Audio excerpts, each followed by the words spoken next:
na reverse osmosis para mag-process ka. So, if ever kuhan, hard na tubig, so that's the time na i-change din mo yung sitting position to backwash.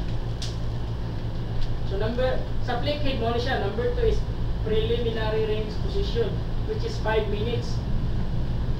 Hard water enter the unit at the valve inlet.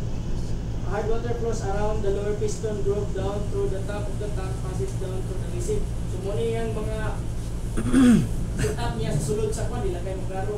Kung asa mo enter ang iyang tubig, kung asa mo gawas ang tubig niya. So, sa preliminary,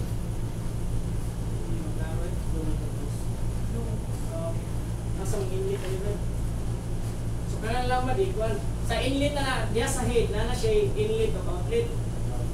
Ang inlet, diya mo sunod ang tubig. Ang outlet diya sa backwash. So, backwash niya is na siya sa diya, sa backwash. Sa pasayot sa asin ka na si Pugog. So, first, ang tubig is hard. Hard water goes up the distributor choke through the center hole in the position. Then, over the top edge of the piston and out of the green line. Basta ang gikuan lang naman ang i-compare lang naman is kung sa una nagamit niyo yung flip head, mas kuan siya, mas complicated. Taas of time, mas kalas siya ang tubig kung mapagkuas. So muna karon nga, kung makuha ninyo, nga mong dina-recommend yung iskala dito sa manual yun. Okay, sa carbon oxidimid, turo siya ka-setting.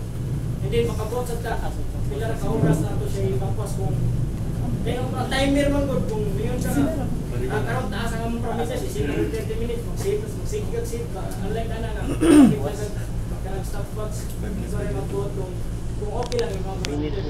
Bilin lang kayo na ito, i-further discuss mo, ang equal niya, comparison lang sa manual yun o kuhan. Ganang na ang flip valve sa una. Backwash position, 10 minutes, kanina 5 minutes ron niya. Grind position, after na siya is lowest position. Then, rapid rinse position, 10 minutes, so 5 plus 10, 15, 25 na. Kung mas dagan siya o ganang yan.